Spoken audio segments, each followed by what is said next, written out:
اسلک یدک فی جیبک تخرج بیضاء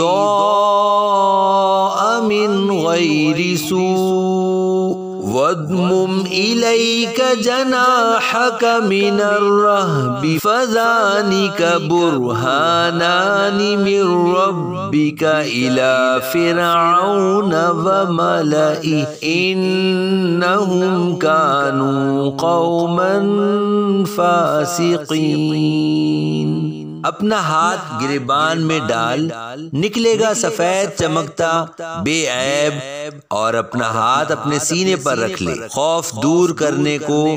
تو یہ دو حجتیں ہیں تیرے رب کی فرعون اور اس کے درباریوں کی طرف، بے شک وہ بے حکم لوگ ہیں۔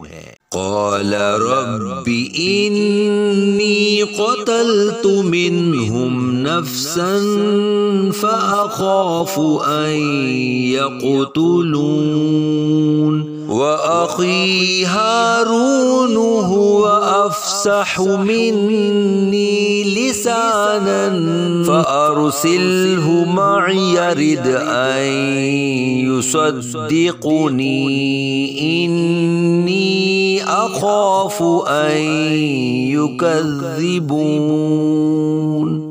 عرض کی اے میرے رب، میں نے ان میں ایک جان مار ڈالی ہے تو ڈرتا ہوں کہ مجھے قتل کر دیں، اور میرا بھائی ہارون اس کی زبان مجھ سے زیادہ صاف ہے تو اسے میری مدد کے لیے رسول بنا کہ میری تصدیق کرے، مجھے ڈر ہے کہ وہ مجھے جھٹلائیں گے۔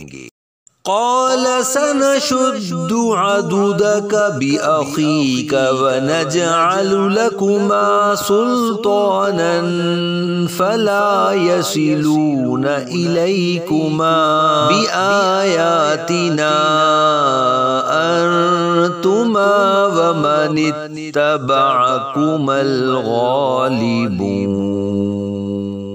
فرمایا قریب ہے کہ ہم تیرے بازو کو تیرے بھائی سے قوت دیں گے اور تم دونوں کو غلبہ عطا فرمائیں گے، تو وہ تم دونوں کا کچھ نقصان نہ کر سکیں گے ہماری نشانیوں کے سبب۔ تم دونوں اور جو تمہاری پیروی کریں گے غالب آؤ گے۔ فلما جاءهم موسى بآياتنا بينات قالوا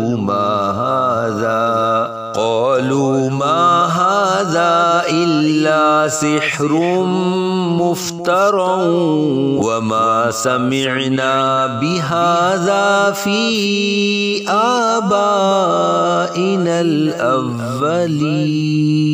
پھر جب موسیٰ علیہ السلام ان کے پاس ہماری روشن نشانیاں لائے، بولے یہ تو نہیں مگر بناوٹ کا جادو، اور ہم نے اپنے اگلے باپ داداؤں میں ایسا نہ سنا۔